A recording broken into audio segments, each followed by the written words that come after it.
सूरज की सुनहरी किरणें पेड़ों के बीच से छन रही थीं और एक पथ जंगल की ओर जाता था, जिसके किनारे पर बांस की झाड़ियां और जंगली पौधे थे। इसी पथ पर एक छोटे से झोला बैग के साथ 12 वर्षीय राजू साहसिक और उत्सुक मुद्रा में चल रहा था। उसकी आंखों में जंगल की ओर बढ़ने की उम्मीदें और आत्मविश्वास चमक रहा था। जंगल के प्रवेश द्वार पर पहुंचते ही राजू ने देखा कि वहां हरियाली की छांव थी। पेड़ पौधे हरे भरे थे और धूप की किरणें पत्तियों से छनकर एक रहस्यमय और ठंडे वातावरण को जन्म दे रही थीं। राजू ने गहरी सांस ली और जंगल के भीतर बढ़ने की ठान ली।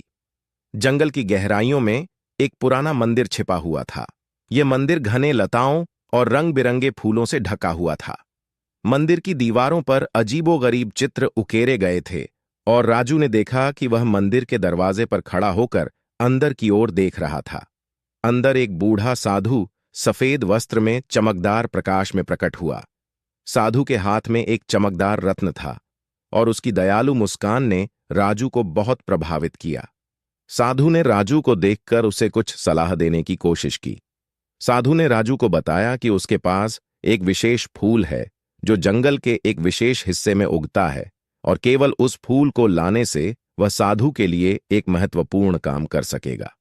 राजू ने खुशी खुशी चुनौती स्वीकार कर ली। राजू ने अपना सफर जारी रखा। उसे एक विशाल नदी पार करनी थी, जिसकी धारा तेज और बहाव वाली थी। उसने पूरी ताकत और धैर्य के साथ नदी को पार किया और चढ़ाई पर चढ़ने लगा। ऊंचाई पर चट्टानें और पेड़ उसकी मुश्किलों को बढ़ा रहे थे, लेकिन उसने हार मानने की बजाय संघर्ष किया और आगे बढ़ता रहा। अंततः वह एक विशाल वृक्ष के नीचे पहुंचा, जहां रंग बिरंगे और चमकदार विशेष फूल उग रहे थे। राजू ने फूल को ध्यानपूर्वक देखा और उसे तोड़ने की कोशिश की। सफलता के साथ उसने फूल को तोड़ लिया और वापस मंदिर की ओर बढ़ा। मंदिर में लौटकर राजू ने विशेष फूल साधु को सौंपा। साधु ने फूल को लिया और गर्व और संतोष के साथ राजू की पीठ थपथपाई।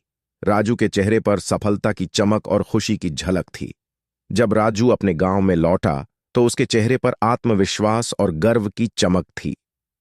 गांव वाले उसकी यात्रा की कहानियां सुनकर उत्सुक और प्रभावित थे।